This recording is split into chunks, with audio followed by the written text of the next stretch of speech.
Good morning everyone and welcome back to my channel English Literature. Today we are going to talk about Things Fall Apart by Chinua Achebe. And we will discuss this novel and the various aspects related to this novel in two parts. Part 1 and Part 2. Let's have a look at the author. Chinua Achebe was an African, more particularly a Nigerian writer. He was an illustrious name in the history of African literature as well as world literature. Though he showed the same dexterity in writing short stories, poetry, novels, and critical essays, his excellency crossed the limit of acclamation for his novels. He is smartly known for his five novels that are Things Fall Apart. We are going to discuss this novel, and then No Longer At Ease, A Row of God, A Man of People, and Hills of the Savannah. Now, Things Fall Apart by Chinua Achebe is a faithful yet detached representation of African life, and it is the most widely read novel in African literature. Translated into more than 50 languages. You can imagine this novel is translated more than in 50 languages. Through it, African literature was introduced to the world. It is not just a wonderful story. Its real significance lies in the wider context against the background of a real story. So, story within story, or you can say story surrounding the story. Now, Achebe is a master craftsman in writing characters and plots in a very humble narrative style. But through this story, through this plot, you can comprehend the system and administration and the condition of Nigeria. Now, Nigeria became independent in 1960, and Things Fall Apart was published in 1958, 2 years before the independence. The novel opens with the poem The Second Coming by W.B. Yeats. And the title, Things Fall Apart, it is also taken from the third line of this poem by Yeats. Turning and turning in a widening jar, the falcon cannot hear the falconer. Things fall apart. The center cannot hold.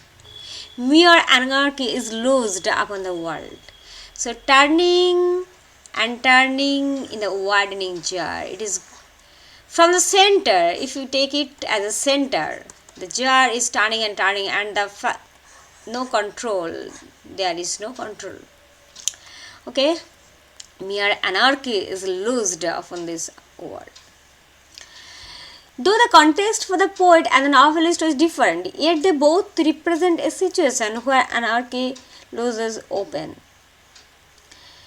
In a nutshell, Things Fall Apart by Chinua Achebe is set in the late 1890s in the fictional village of Umuofia in the African country of Nigeria. Now, this book is divided into three parts. Part 1, Part 2 and Part 3. In Part 1, we find total 13 chapters. The story is centered around the character Okonko and the Igbo culture. So, Okonko is the character, and Okonko is related with the Igbo culture. So, Igbo culture is also the central character, you can say. Okonko was a brave and successful hero in his clan, unlike his father, who was a total failure. He was a great warrior and owner of a vast land. He had 3 wives and 8 children, whom he treated with his fiery temper.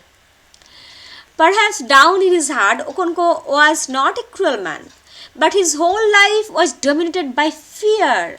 You can say he is a brave man, so why should he be afraid? But he was always afraid. He was always afraid to lose his dignity. To lose his dignity and to lose his position. In his childhood, he was humiliated. He was maltreated by others for being the son of a very weak person. No land, no money, no power, only playing music, his father. So when in his adulthood he gained power. He was afraid to lose it. So that was his weakness. He was always afraid to lose his power. And the fear was deep inside his heart. It was a fear of himself, lest he should be found to resemble his father. Even as a little boy, he had resented his father's failure. In his childhood, he had to suffer and tolerate bad names for his father. That's why he abhorred all that his father had loved. Either it is gentleness or idleness. So his father was synonymous with idleness actually.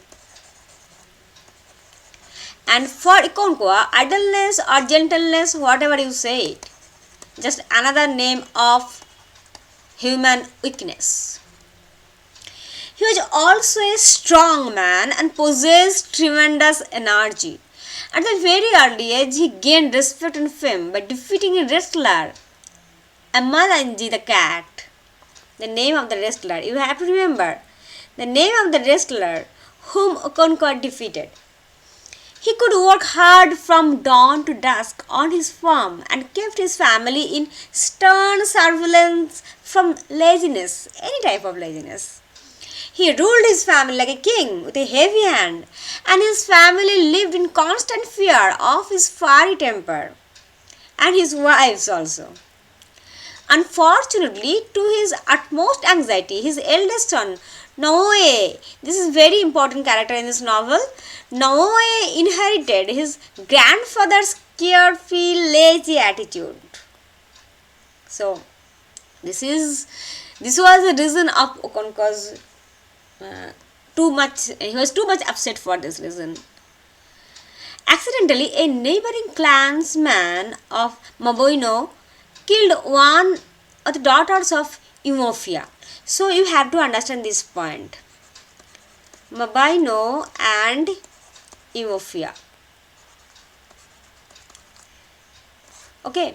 So one of the this is one clan and this is another clan, and one man from this place, okay, I am not good at drawing at all, killed one of women from this clan. So how can I distinguish? Okay. Now, as a rule, there will either be a war or a peace treaty. So this person killed this woman. So there will be either a war or a treaty. Now, as the man of Maboino were afraid of Okonkwo's vigor and power, they choose the second option. So what is the second option? That is treaty. Because they were well aware about Okonkwo's power. So if they get involved in war, then there is a good chance of defeat. So they were reasonable enough to choose this option. And as per the treaty, what was the condition of the treaty? The man, they offered a young boy, Ikimufuna. So name of the young boy, so they offered a young boy, so I am drawing a little, so you can understand. The boy is Ikimufuna. And Ikimufuna, as they killed this woman, so from Maboino community, they had to offer a boy, Ikinufuma, the son of the killer. So who is the boy? The boy is this person's boy. So this boy is given as a compensation prize. And also a virgin lady, a virgin girl was also sent as a compensation prize. To whom? To this woman's husband. So as this person's wife is killed and now he has no wife, widower, so this virgin girl will be married to this person. So these were the conditions. The killer's son will be sent to Umofia under the surveillance of Okonkwo, and a virgin girl will be married to the widower man. Now Okonkwo was chosen as the negotiator. And he came back from Iboino with a virgin and Ikwefuna. The girl was sent to Ogbuifi-Udo. Who is Ogbuifi-Udo? These names are just tongue twisting for me. Ogbuifi-Udo is this person whose wife was dead. And Ikwefuna was taken under the custody of Okonkwo. He ordered his most senior wife to look after Ikwefuna. Now, Noi, who is Noi? Noi is Okonkwo's eldest son. Noi and Ikwefuna became good friends. Now, Okonkwo loved Ikwefuna. Though Okonkwo was a very hard-hearted person, but he loved Ikwefuna as his own son. Though he never expressed his feeling, because in his life, Okonkwo never expressed any type of feelings, because he feels expressing feelings means weakness for him. Showing emotion was regarded as a weakness of man. But this was actually the weakness of character, hamartia, of Okonkwo. Now he often beat his wives and children to appease his anger. Okonkwo feels that he has the responsibility to keep everything in control, and it was a great pressure for him. Now over the years the priest ordered to kill Ikwefuna. Now what will happen? Okonkwo loves that boy. Even Okonkwo's son loves that boy. But for some ominous reason the priest will order to kill Ikwefuna as per the oracle to avenge the death of Imufian woman 3 years ago. From here starts the tragedy. The village elders warn Okonkwo not to take part in that murder. But Okonkwo feels that if I did not take part in the murder, then people will think I am weak. As I am the supervisor of Ikwefuna, and if I remain detached with this thing and show my weakness for that boy, then I will be a failure. Okonkwo thought that if he did not obey the oracle, he would lose respect in his community. So, to prove his masculinity over all the earthly weakness, he killed Ikwefuna. So, Okonkwo, who loved Ikwefuna, he killed Ikwefuna. Now I become devastated by the death of Ikwefuna, as he loved him much. And at the same time, Norway lost stripped of every type of respect for his father.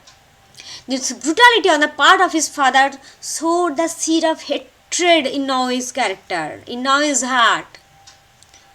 Later, he left his father as well as his clan for this brutality, this conventional, this stereotype brutality. Okonkwo was also very upset about the killing of Ikwefuna. He expressed his concern to his best friend, Oberika. So, Oberika, you have to remember this name. Oberika, he is Okonkwo's best friend.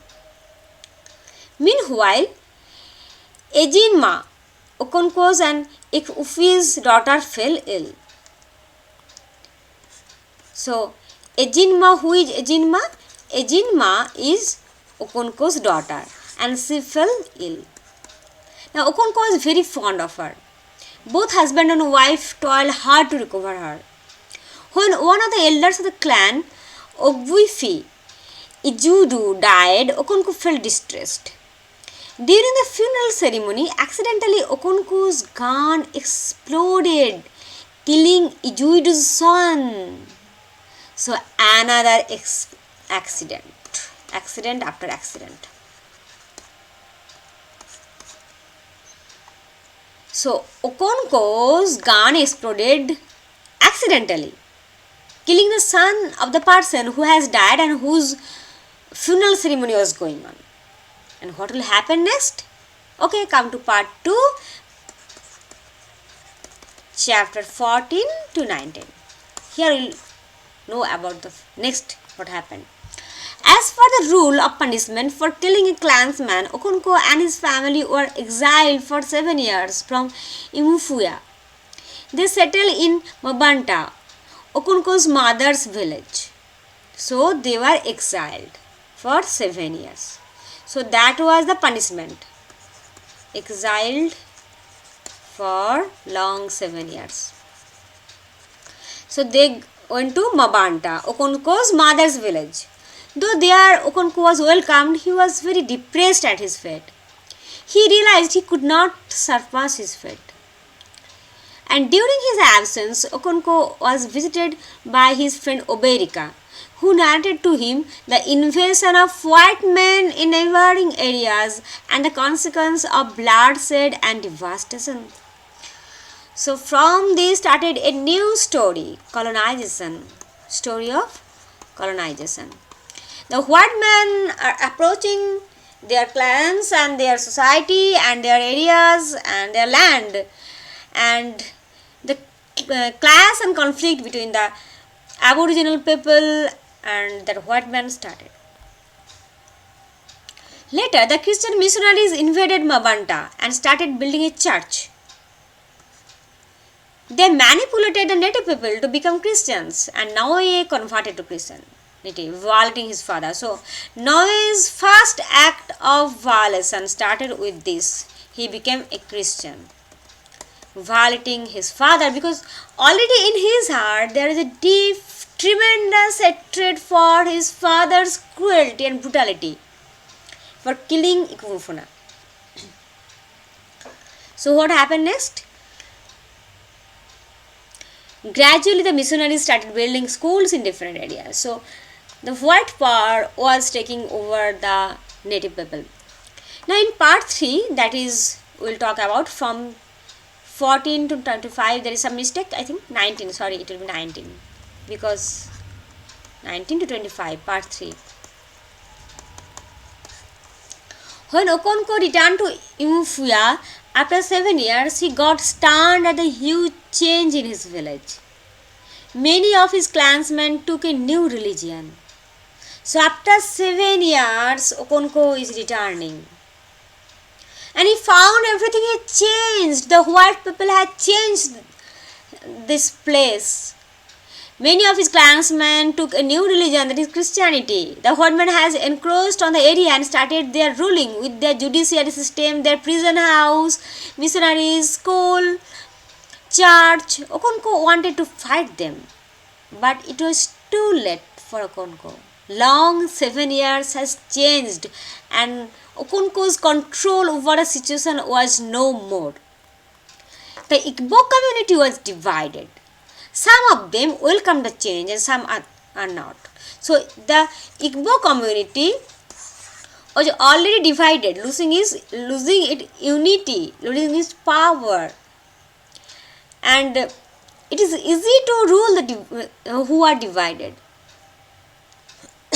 Sorry. Those who did not cooperate with the colonization system were killed or imprisoned. 6 leaders of the village, including Okonko, were imprisoned on the charge of violating the new government and destroying the church. They were freed on the condition of money collected by the clansmen. Later, when some white messenger approached them in a rage, Okonko beheaded one white messenger. So again, Okonko did something accidentally out of his rage, anger. But the other clansmen did not support him. Okonko realized that everything was misplaced. Things fall apart. Things have fallen apart already. He could do nothing. He knew that Umufua would not go to war. He knew because they had let the other messengers escape. The people who were with Okonko, when Okonko beheaded one messenger, they did not support Okonko. They were afraid of the colonizer. They were afraid of the white people, and they let the other messengers escape.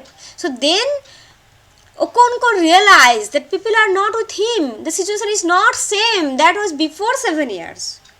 They had broken the tumult instead of action. So he discerned fright in that tumult. He heard voices asking, why did he do it? He felt that his clansman, his people is asking him, why do you kill that man? He committed suicide by hanging himself. I feel it is the bravest thing he did, and it is the only way he can escape humiliation. He is a hero of this novel, and he cannot experience that humiliation that was awaiting for him. So this is a storyline that we discuss in 3 parts, part 1, part 2 and part 3. And in our next video, we'll talk about the other aspects of this novel. Thank you.